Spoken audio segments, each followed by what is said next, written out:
Hi, and welcome to the Beer Temple. Just me this time. I am Chris Quinn, going solo, but that is not a problem because I have a really cool beer. A beer that is really like none other that has been brewed before, and I can't wait to get to it. But before I do, I just wanted to give a shout out.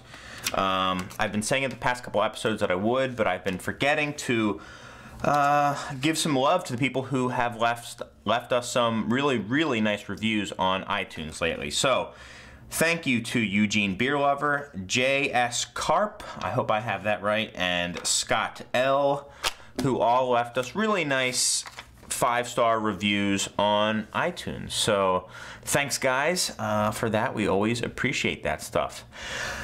Moving on to the beer. What we have here is the latest experimental beer from Dogfish Head, who is certainly no stranger to experimentation. They've got a lot of really out there beers, and even some of their more mainstay beers, when they first were released, were really far out there.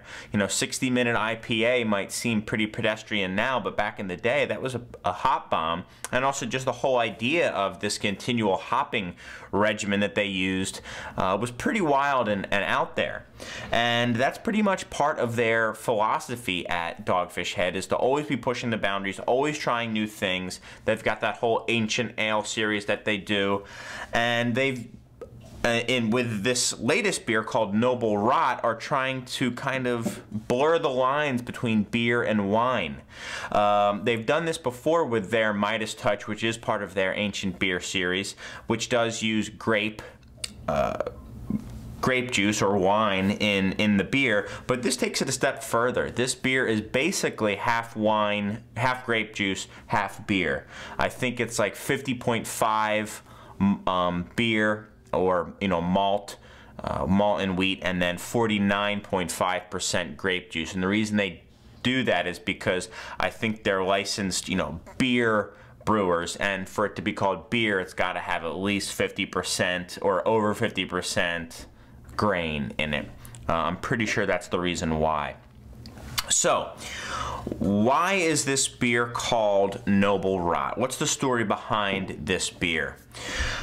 Basically, what Sam Calagione at Dogfish Head wanted to do, he, according to the Dogfish Head site, tasted a wine that had been infected with botrytis, which is also called Noble Rot.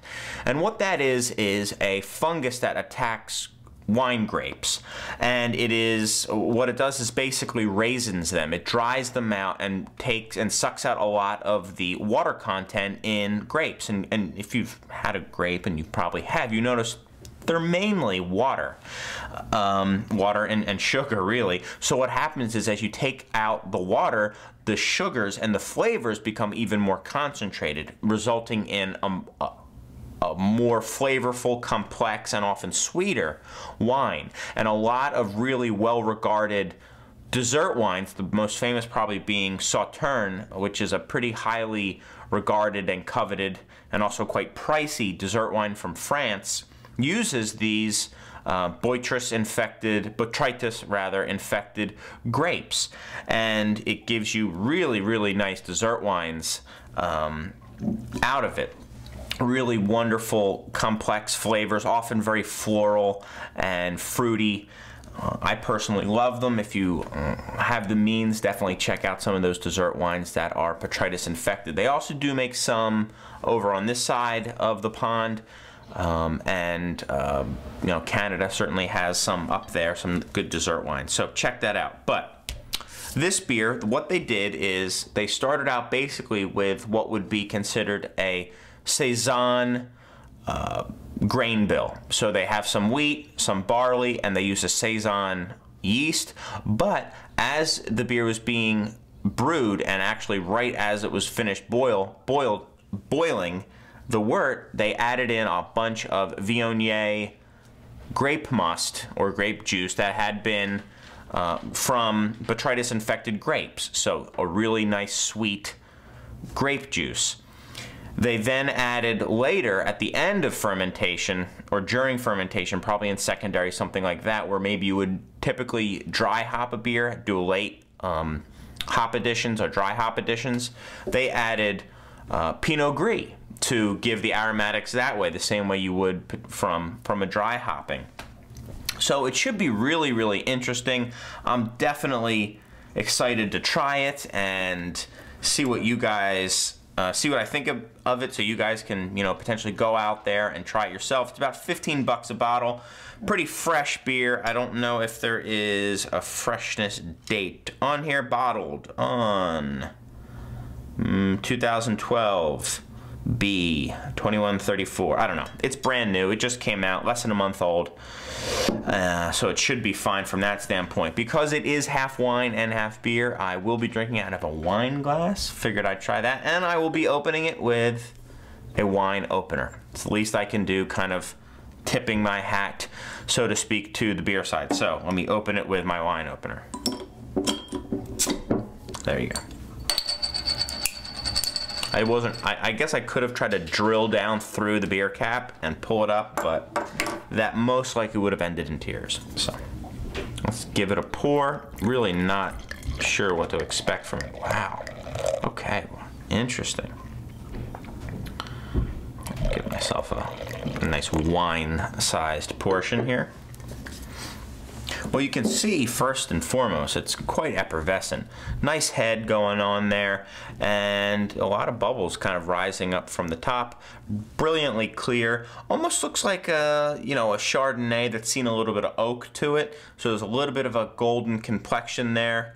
You know, could easily, from a color standpoint, pass for a white wine, were it not for the soapy suds at the top.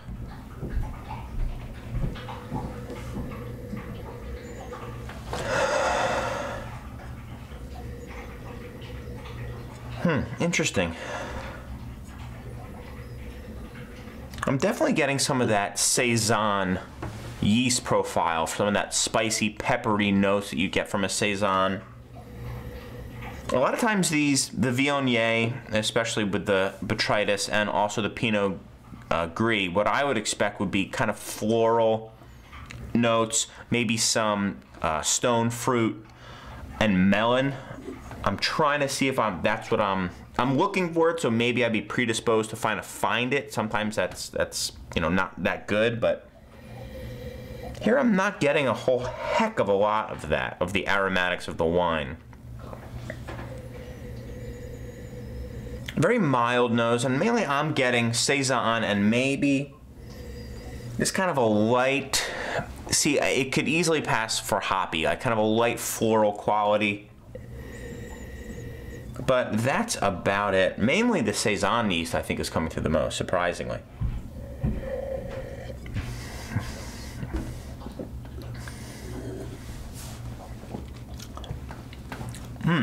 Okay. Well, you can definitely taste the grape juice, the wine, whatever you want to call it, in the beer. You have a Saison, but it's also quite light, and you get acidity from it, which you don't typically get unless you get it almost from like a soured aspect in a beer, so can sometimes lead to acid. But this is that crisp, like almost minerally acid that you get from a white wine, and it's pretty cool.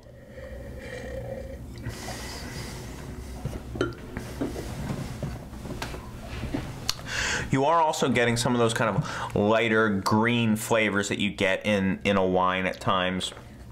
Not quite melon, but almost like a kiwi, something like that, like a zesty, crisp, bright green flavor to it. This is a quite dry beer. There's not a lot of residual sugar in here. It looks like the yeast kind of chewed through all that.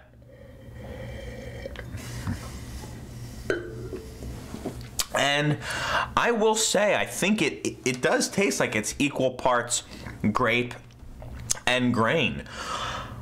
It's nice. It leaves a nice finish in the mouth. Very, very low bitterness. What you're getting instead is that nice acid in your mouth. Kind of makes you salivate a little bit, want to take some more, which is a lot of times what bitterness does in beer. So it's very interesting how that aspect of the wine is replacing the hops. You know, kind of that quenching aspect aspect to it, which I think a lot of times in wines lacks. A lot of times when I am having a meal with wine, I also need some water just to kind of quench my thirst. Even if it is a nice kind of bright white wine, this I think does give it the best of both worlds. Interesting beer. I think it would really go well with some lighter fare. Maybe a good salad would be excellent with this, or even some fish, something lighter. Would be really nice, kind of bring out the best of both worlds, the beer and the wine side of it. I like this beer.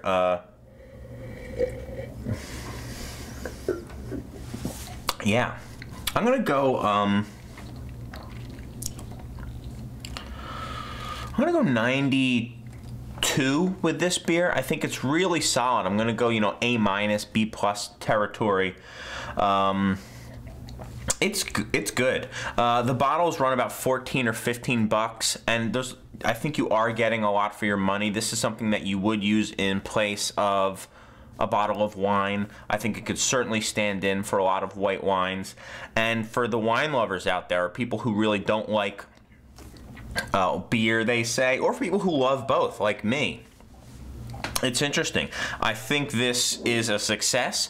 I think they got exactly what I would imagine they're going for, and I also think they paired the wine and the beer well. I think a nice white wine with that botrytis goes well with kind of a lighter saison, a lighter, drier saison. So, yeah, that's really about it. Good beer from Dogfish Head, the Noble Rot.